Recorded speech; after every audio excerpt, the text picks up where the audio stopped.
اللہ کی رحمت کا سامان آ گیا ہے، رمضان آ گیا ہے، رمضان آ گیا ہے، رمضان آ رسول اللہ صلاۃ والسلام علیک یا حبیب اللہ، صلاۃ والسلام علیک یا نبی اللہ، وعلی آلک واصحابک یا نور اللہ،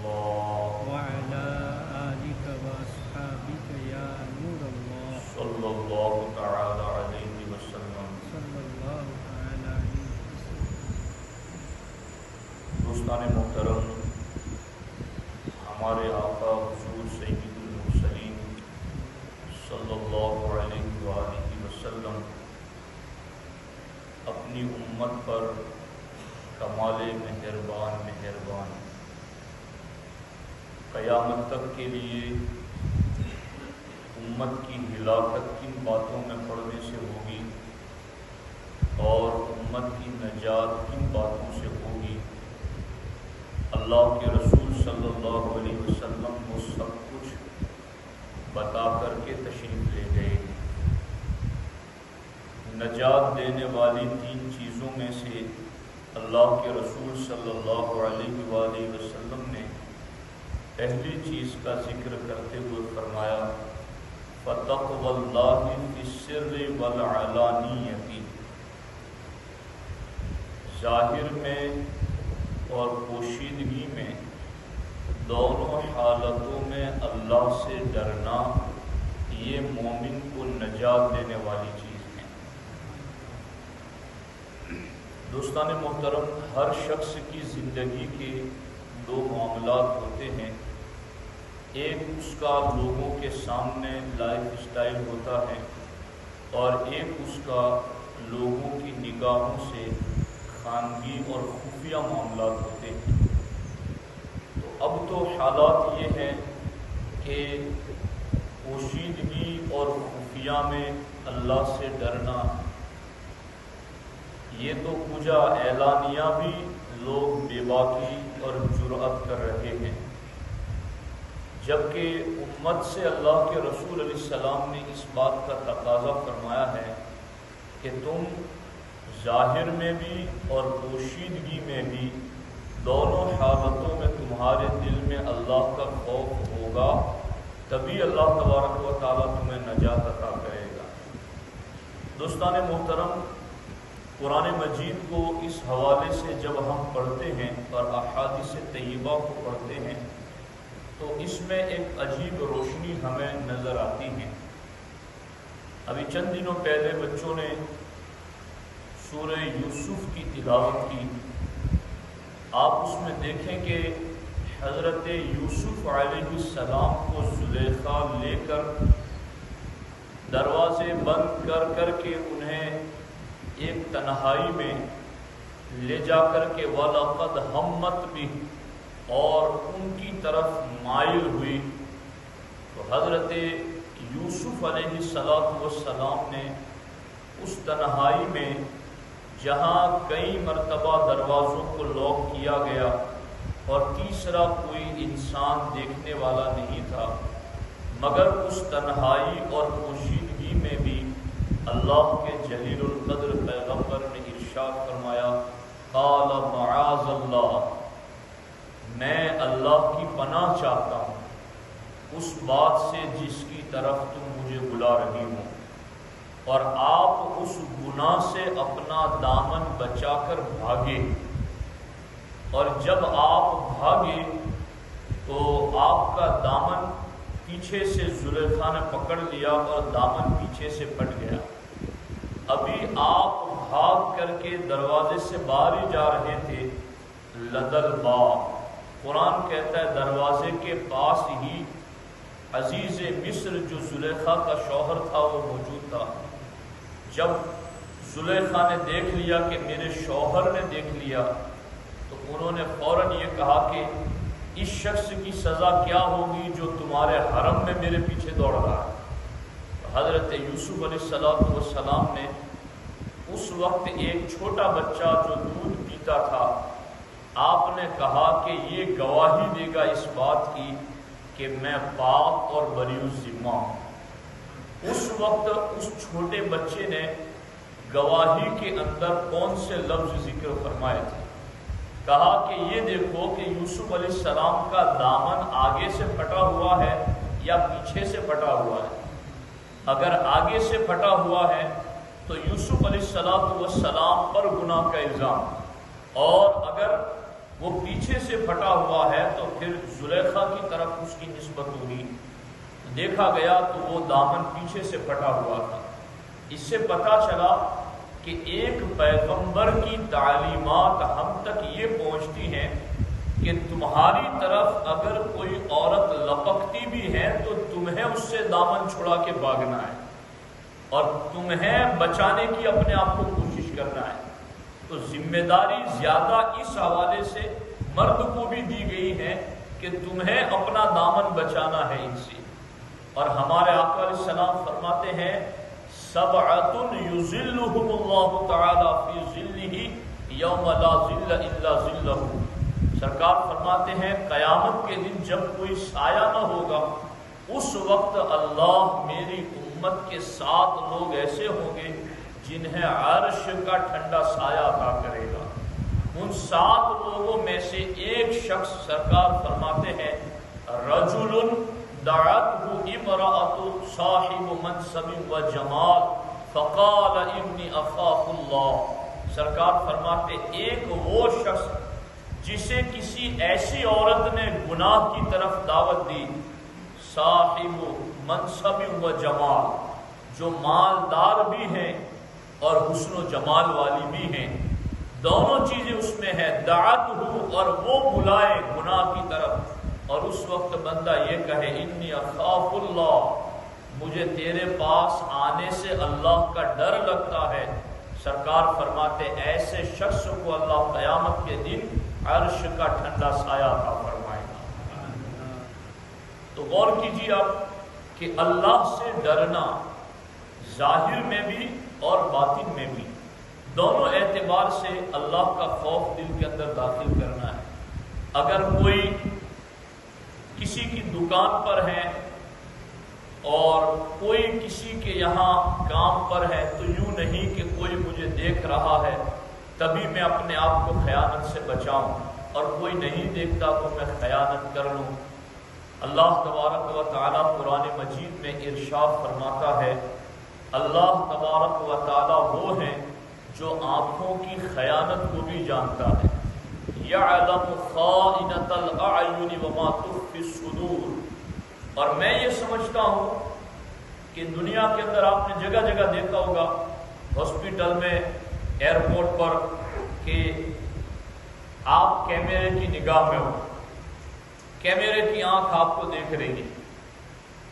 جب آدمی یہ دیکھ لیتا ہے کہ یہاں لکھا ہوا ہے کہ کیمرے کی آنکھ آپ کو دیکھ رہی ہے، تو پھر وہ ادھر ادھر کچڑا نہیں پھینکتا، وہ ادھر ادھر تھوکتا نہیں، وہ وہاں کوئی غلط حرکت نہیں کرتا، چونکہ جس کے ذہن میں یہ تصور بیٹھ جاتا ہے کہ مجھے کوئی دیکھ رہا ہے تو وہاں بندہ اپنے آپ کو درست رکھتا ہے۔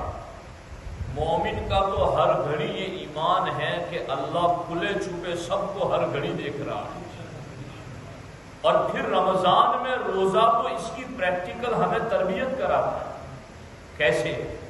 عام دنوں کے اندر بندہ جب گھر میں جائے پیاس لگے کھا لے، جو چاہے پی لے، کوئی روک ٹوک نہیں، لیکن ان دنوں کے اندر دروازہ بند ہے، پیاس بھی لگی ہے، ٹھنڈا پانی بھی موجود ہے، اچھے سے اچھا مشروب بھی موجود ہے، اور ساری چیزیں گھر میں موجود ہیں، کوئی تیسرا کوئی دوسرا انسان بھی دیکھنے والا نہیں ہے، مگر اس تنہائی کے اندر روزہ مومن کی یہ تربیت کرتا ہے کہ تجھے یہ خیال ہے کہ مجھے اللہ دیکھ رہا ہے، تو جو چیز تیرے لیے 11 مہینوں میں حلال تھی، کھانا حلال تھا، پانی حلال تھا، منکوحہ بیوی سے قریب ہونا تیرے لیے حلال تھا، لیکن رمضان کے روزوں نے تجھے اتنا یقین پختہ کرا دیا ہے، جو تو بھول جاتا تھا کہ اللہ دیکھ رہا ہے، جو تیری توجہ نہیں رہتی تھی کہ اللہ دیکھ رہا ہے، حالت روزہ میں بند کمرے میں جو اور مہینوں میں حلال چیزیں تھی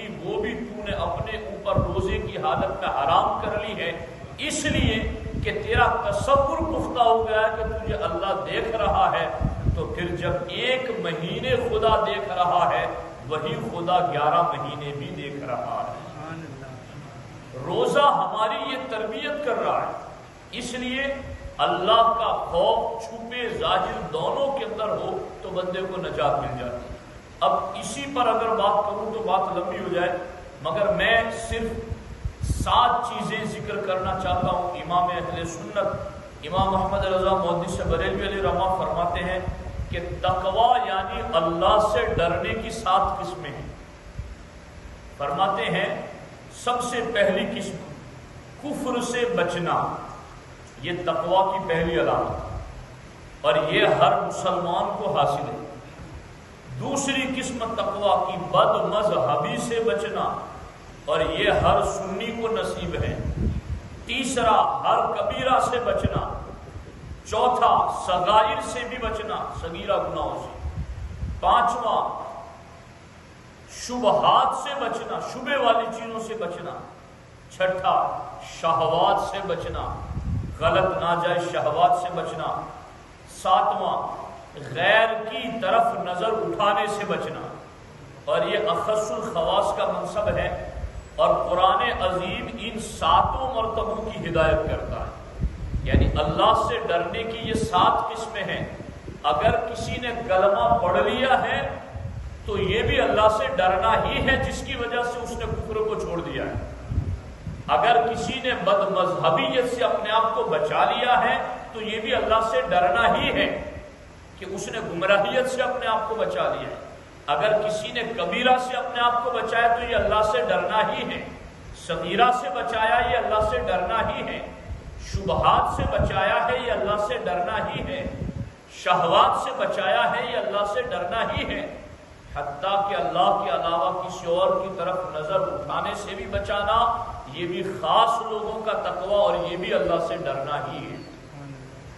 تو یہ 7 قسمیں ہیں۔ اس کی تفصیل کروں تو ہر ایک کے لیے ایک لمبا وقت چاہیے، لیکن اب ہم دوسری نجات دینے والی چیز کو ذکر کرتے ہیں۔ وَالْقَوْلُ بِالْحَقِّ فِي الرِّضَا وَالسَّخْطِ، اور یہ اس پر ایک بات مجھے یہ یاد آ گئی کہ پوشیدگی میں گناہ سے بچنا۔ آپ نے وہ واقعہ 12 سنا ہوگا، حضرت مسکی والا۔ مختصراً میں یہ سناؤں کہ وہ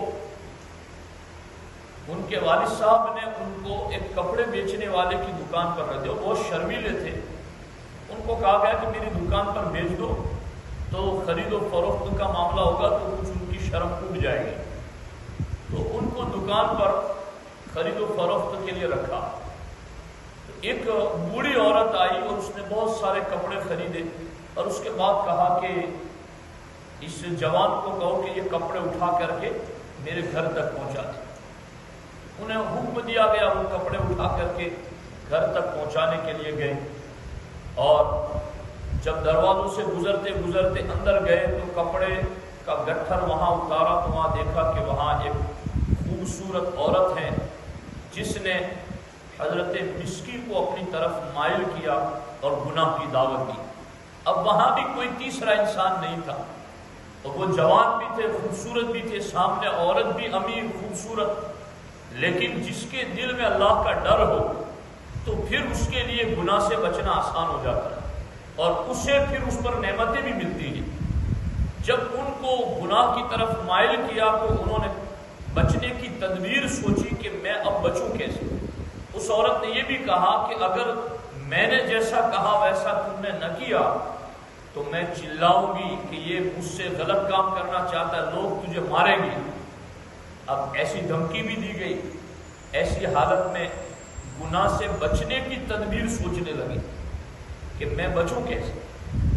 گناہ کرنے کی تدبیر نہیں کہ کیسے کسی اور علاقے میں جاؤں، کیسے کہاں جاؤں، کیسے کوئی نہ دیکھے۔ گناہ کرنے کی نہیں، گناہ سے بچنے کی تدبیر سوچنے لگے۔ انہیں نظر آیا، انہوں نے کہا کہ مجھے قضاء حاجت کے لیے جانا ہے۔ وہ ٹوائلٹ میں گئے اور وہاں جا کر کے جو نجاست تھی انہوں نے اپنے ہاتھوں پر لگایا۔ باہر آئے تو وہ عورت نے دیکھا کہ یہ تو کوئی پاگل ہو گیا ہے، تو اس نے چلاتے ہوئے دروازے کھول دیے۔ حضرت مسکی سے کسی نے پوچھا تھا کہ تمہارے جسم سے اتنی خوشبو آتی ہے، ہم مہنگے مہنگے عطر خریدتے ہیں مگر وہ خوشبو نہیں آتی جو تمہارے جسم سے اتنی آتی ہے، اس کا راز کیا؟ اس وقت انہوں نے یہ واقعہ بتاتے ہوئے کہا کہ جب میں بھاگا تو قریب میں ایک چشمہ تھا پانی کا، وہاں میں نے اپنے بدن پر لگی ہوئی نجاست کو دھو لیا اور اللہ کی بارگاہ میں ہاتھ اٹھا کر دعا کر دی، اے اللہ میرا جسم تھوڑی دیر کے لیے گندا ہو گیا مگر تیرا شکر ہے کہ تو نے میرے باطن کو گندا ہونے سے بچا لیا۔ یہ دعا کیا آپ نے۔ رات کو سوئے تو حضرت جبریل علیہ السلام خواب میں تشریف لائے اور حضرت جبریل علیہ السلام نے ان کے پورے جسم پر اپنا ہاتھ پھیر دیا اور اللہ کے رسول علیہ السلام نے کہا کہ اے مسکی، تو نے تو میری امت میں یوسف کی مثال قائم کر دی، یوسف کی یاد تازہ کر دی۔ تو حضرت مسکی فرماتے ہیں کہ تم مجھ سے پوچھتے ہو میرے جسم سے یہ خوشبو کہاں سے آ رہی ہے؟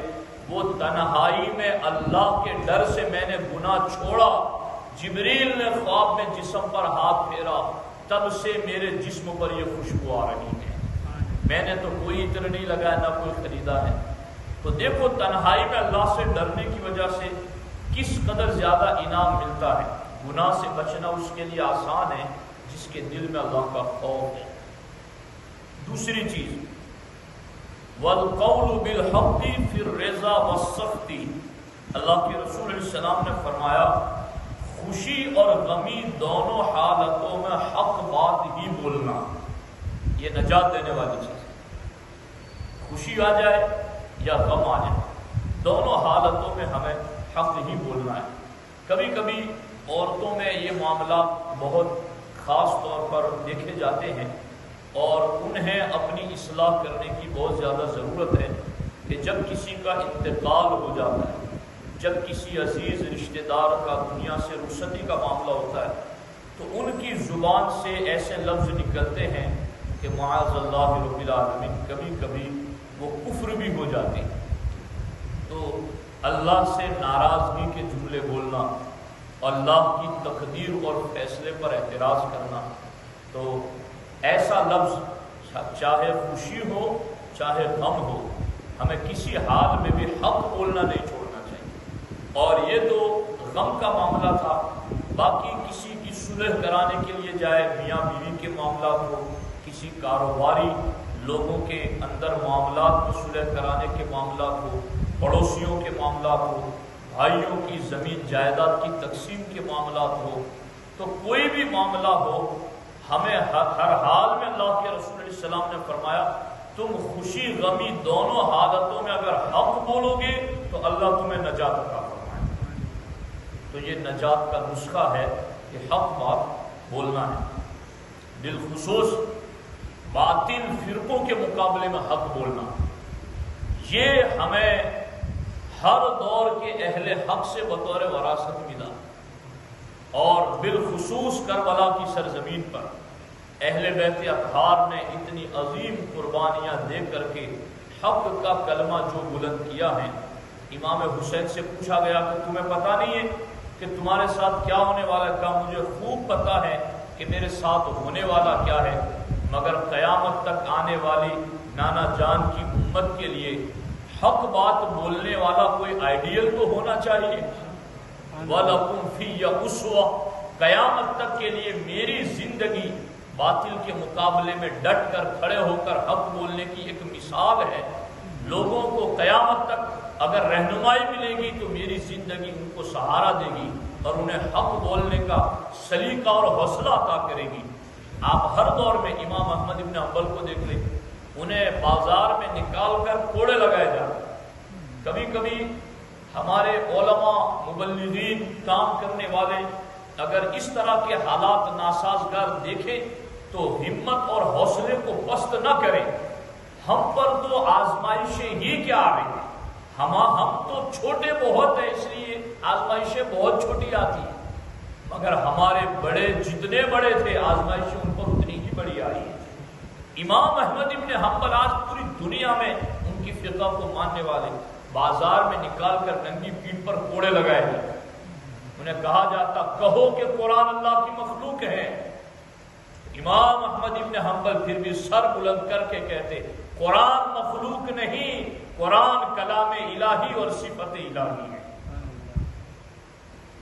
حضرت مجدد الفسانی شیخ احمد سرہندی کو جیل میں ڈال دیا گیا، جیل برداشت کر لی، لیکن حق بات بولنا نہیں چھوڑا۔ تو آزمائشیں تو آنی ہی ہیں، تو خوشی کا معاملہ ہو، غمی کا معاملہ ہو، حق بات بولنا یہ بندے کو نجات دیتا ہے۔ اور اس نجات کے لیے یہ جو لفظ بول رہا ہوں میں نجات، اس کے بھی بڑے معاملہ، کبھی اللہ تمہیں چھٹکارا دے کر نجات دے گا، کبھی موت دے کر نجات دے گا۔ نجات یہی نہیں کہ مصیبتیں ہٹ جائے اور نجات مل جائے، تمہیں اللہ موت دے دے یہ بھی نجات ہے۔ اس طریقے سے رب تمہیں چھٹکارا دے دیتا ہے اور اعلیٰ نعمتوں کی طرف بلا دیتا ہے۔ اور تیسری چیز جو نجات دینے والی ہے، اللہ اکبر، والقصد فی الغنى والفقر، اللہ اکبر، اللہ اللہ، امیری فقیری دونوں حالتوں میں درمیانی چال چلنے والا، امیر ہو تو بھی غریب ہو تو بھی، دونوں درمیانی چال میں، نہ فضول خرچی کرنی ہے، نہ اللہ کی راہ میں خرچ کرنے سے دور رہنا ہے، اللہ کی راہ میں خرچ بھی کرنا ہے اور فضول خرچی سے بھی بچنا ہے۔ اور یہ صالحین کی علامت، قرآن میں اللہ رب العزت نے فرمایا والذین اذا انفقوا لم یسرفوا ولم یقتروا وکان بین ذلک قواما، کہ یہ اللہ کے صالح بندے وہ جو خرچ کرتے ہیں، نہ حد سے بڑھے نہ تنگی کریں، فضول خرچی سے بھی بچتے ہیں اور اللہ کی راہ میں خرچ بھی کرتے ہیں، ان کی یہ شان ہے۔ اللہ اکبر۔ سن لیجیے، امام حسن بصری فرماتے ہیں کہ میں نے 70 یعنی 70 بدری صحابہ کرام کو دیکھا، اور وہ 70 بدری صحابہ اللہ کی حلال کی ہوئی چیزوں سے اس طرح بچتے تھے جتنا تم حرام چیزوں سے نہیں بچتے۔ یہ حسن بصری اپنے سامنے بیٹھنے والوں کو کہہ رہے ہیں کہ میں نے 70 بدری صحابہ کو دیکھا کہ وہ حلال چیزوں سے بھی اتنا احتیاط کر جاتے تھے جتنا تم حرام سے احتیاط نہیں کرتے۔ اور فرماتے ہیں اللہ اکبر، جس قدر تم نعمتوں کے ملنے پر خوش ہوتے ہو، وہ اس سے زیادہ آزمائشوں پر خوش رہا کرو، کہ کوئی تو ہے جو ہمیں چاہتا ہے اور ہمارا امتحان لے رہا ہے، ورنہ ہر کسی کی تو آزمائش نہیں ہوتی۔ تم نعمتوں پر اتنا خوش نہیں ہوتے جتنا وہ آزمائشوں پر خوش رہا کرتے تھے۔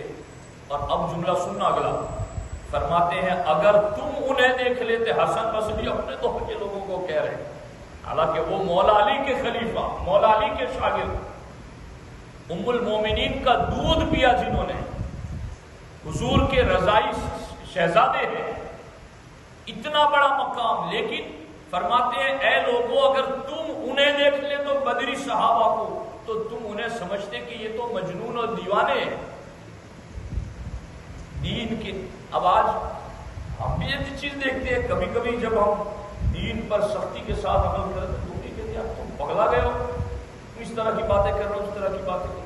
تو اب ہم جو چھوٹی موٹی بات آج کر لیں استقامت کی، جم کر ڈٹ کر رہنے کی، تو یہ کہتے ہیں یار یہ بخلا گیا ہے، تو پھر وہ جن کا تو نفس ہی پاک اور طاہر تھا کا معاملہ ہی جدا، تم دیکھتے تو سمجھتے کہ یہ مجنون ہے، اور اگر وہ تمہارے بہترین لوگوں کو دیکھتے تو کہتے کہ ان لوگوں کے پاس تو کوئی اخلاق ہی نہیں ہے، وہ تمہارے بہترین لوگوں کو دیکھتے تو یہ کہتے کہ ان کے پاس تو کوئی اخلاق ہی نہیں ہے۔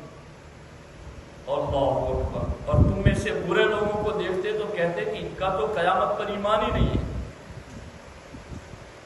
اللہ اکبر۔ اب اصل میں نے 2 روایتیں آج ایسی پڑھی کہ ان روایتوں نے جھنجھوڑ کے رکھ دیا۔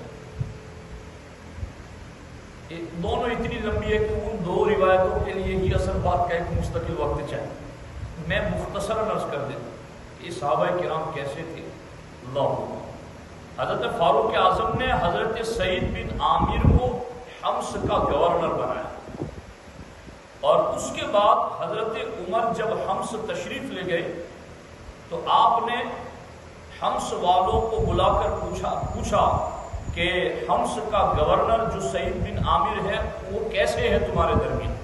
انہوں نے کہا ہمیں ان سے 4 شکایتیں۔ کہا وہ کون سی شکایت؟ کہ پہلی شکایت یہ کہ یہ ہمارے پاس جب دن چڑھ جاتا ہے، سورج نکل کر اوپر آ جاتا ہے، تب ہمارے درمیان آتے ہیں اور ہماری خدمت کرتے ہیں، جلدی نہیں آتے۔ دوسرا اعتراض یہ ہے کہ یہ رات کو کسی کی بات نہیں سنتے، رات کو ان کے یہاں کوئی مقدمہ نہیں، کوئی کسی کی سنوائی نہیں۔ تیسرا یہ کہ مہینے میں ایک دن ایسا آتا ہے کہ اس پورا دن وہ ہمارے درمیان نہیں آتا۔ اور چوتھی شکایت یہ کہ کبھی کبھی ان پر ایسا رنج اور غم طاری ہوتا ہے کہ یہ پورا دن بے ہوش رہتے۔